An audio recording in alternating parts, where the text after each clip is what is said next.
আমি আব্দুল্লাহ আল মাহমুদ, সহকারী অধ্যাপক হিসাব বিজ্ঞান, police lines school and college, Rangpur. আজ হিসাব বিজ্ঞান প্রথম পত্র একাদশ ও দ্বাদশ শ্রেণীর অষ্টম অধ্যায় দৃশ্যমান ও অদৃশ্যমান সম্পদের হিসাব রক্ষণ, এই অধ্যায়ের সরলরৈখিক পদ্ধতিতে একটি সৃজনশীল প্রশ্ন আলোচনা করব। প্রিয় শিক্ষার্থীরা, তোমরা আমার সাথে সাথে প্রশ্নটি দেখো, তবে বুঝতে পারবে।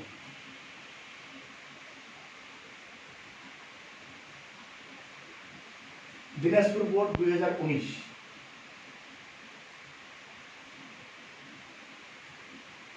ক নম্বরে বলা ছিল আমদানিকৃত মেশিনটির ক্রয় মূল্য নির্ণয় করো। আমদানিকৃত মেশিনটির ক্রয় মূল্যের পরিমাণ নির্ণয়। কোনো সম্পদ ক্রয় করার পর তা ব্যবহার উপযোগী করা পর্যন্ত সংঘটিত সকল ব্যয়ের যোগফলকে সম্পদের ক্রয় মূল্য বলে।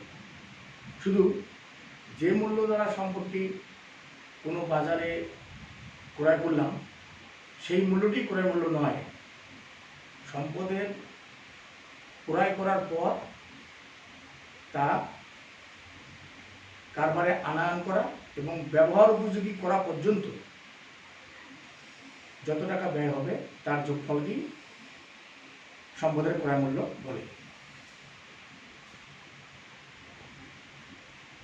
আমদানি মূল্য 3 লাখ টাকা, আমদানি শুল্ক 28,000 টাকা, জাহাজ ভাড়া 20,000 টাকা, সংস্থাপন ব্যয় 15,000 টাকা, মোট যোগফল 3,63,000 টাকা। এই 3,63,000 টাকাই হলো মেশিনটির ক্রয় মূল্য। সরলরৈখিক পদ্ধতিতে অপচয়ের হার।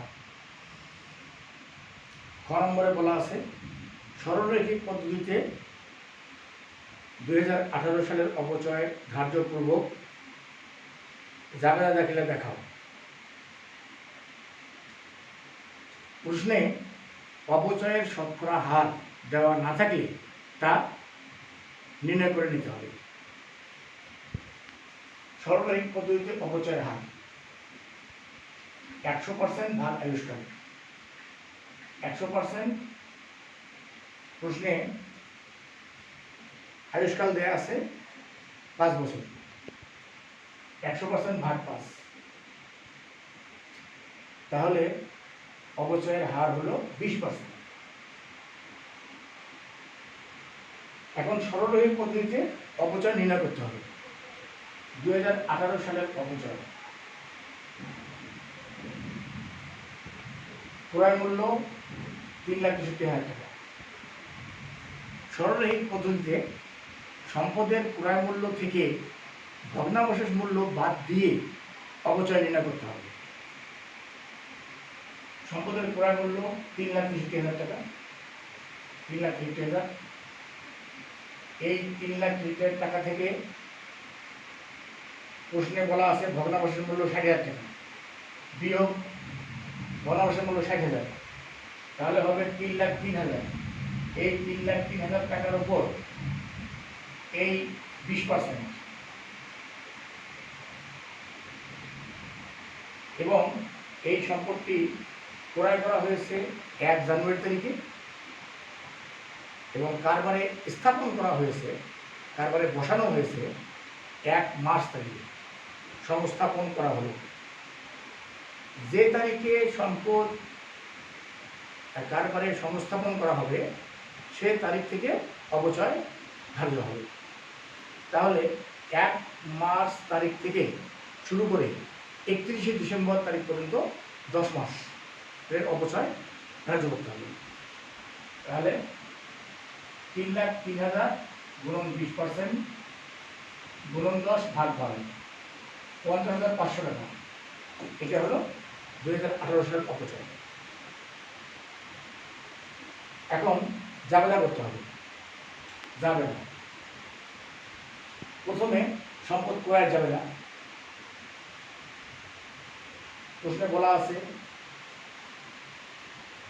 2018 সালের 1 জানুয়ারি তারিখে 3 লাখ টাকা মূল্যের একটি মেশিন আমদানি করল। মেসার্স পূর্ণিমা এন্টারপ্রাইজ 2018 সালের 1 জানুয়ারি তারিখে 3 লক্ষ টাকা মূল্যের একটি মেশিন আমদানি করল।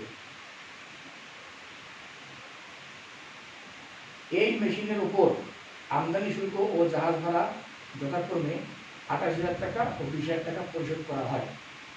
এখানে দেখতে হবে যে 2018 সালের 1 জানুয়ারি তারিখে মেশিনটির মোট ক্রয় মূল্য কত ছিল। 2018 সালের 1 তারিখে 3 লাখ টাকা দ্বারা মেশিনটা আমদানি করা হয়েছে এবং এর উপর আমদানি শুল্ক 28,000 টাকা, 3,28,000, আর জাহাজ ভাড়া 20,000, 3,48,000। তাহলে 1 জানুয়ারি তারিখে এই মেশিনটার উপর ব্যয় হয়েছে 3,48,000 টাকা। এই জন্য 1 জানুয়ারি তারিখে 3,48,000 টাকা দ্বারা মেশিনটা ক্রয়ের জাবেদা করতে হবে। 2018 জানুয়ারি 1 মেশিন হিসাব ডেবিট 3,48,000, নগদান হিসাব ক্রেডিট 3,48,000 টাকা। এরপর এই মেশিনটি কারবারে সংস্থাপন করা হয়েছে 1 মার্চ তারিখে। 1 মার্চ মেশিনটি 1 মার্চ তারিখে 15,000 টাকা ব্যয়ে সংস্থাপন করা হবে। মেশিনের সংস্থাপন ব্যয় মেশিন হিসাব নামেই ডেবিট করতে হবে, কারণ মেশিনের সংস্থাপন ব্যয় মেশিনের ক্রয় মূল্যের একটি অংশ।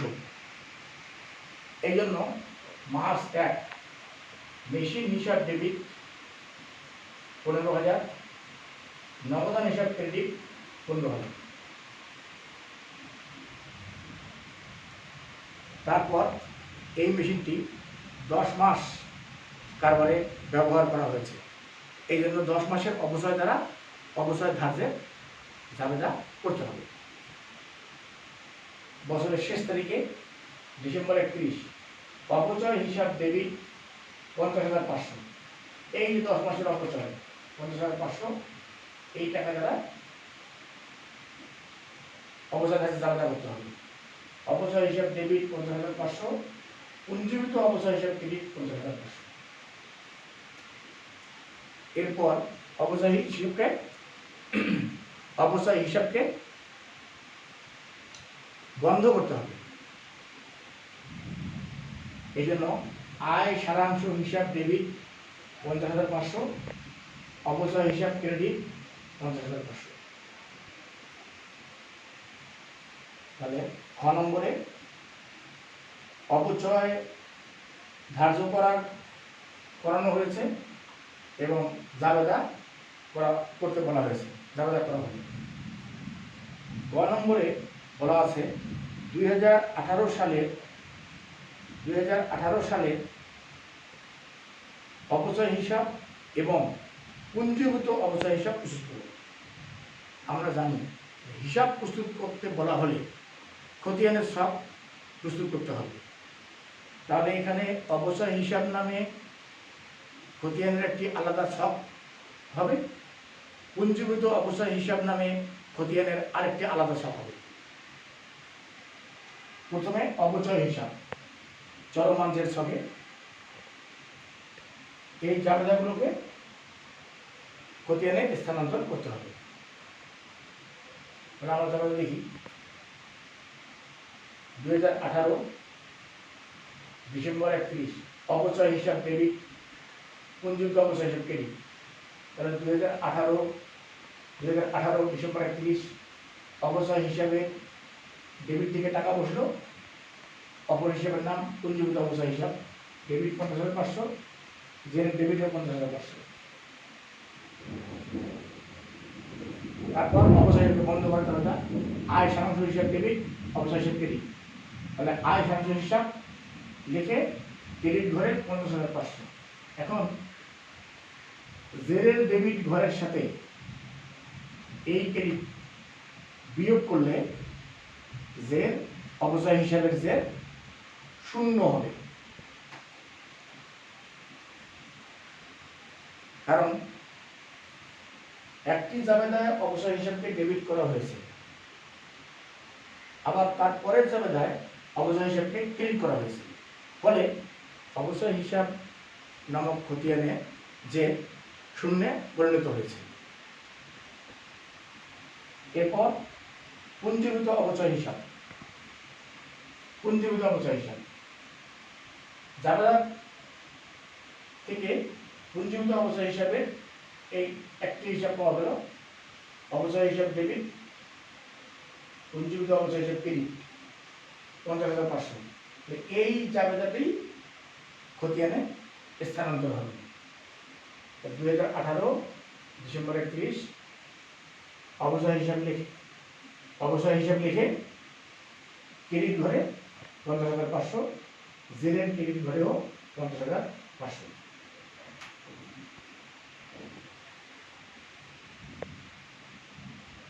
এই সৃজনশীল প্রশ্নটি সমাধান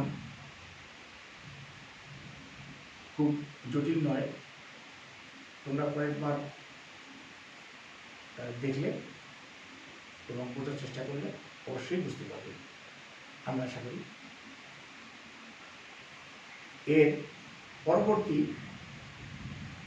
ক্লাসে ক্রমহ্রাসমান জেড পদ্ধতি একটি সৃজনশীল প্রশ্ন আলোচনা করা হবে।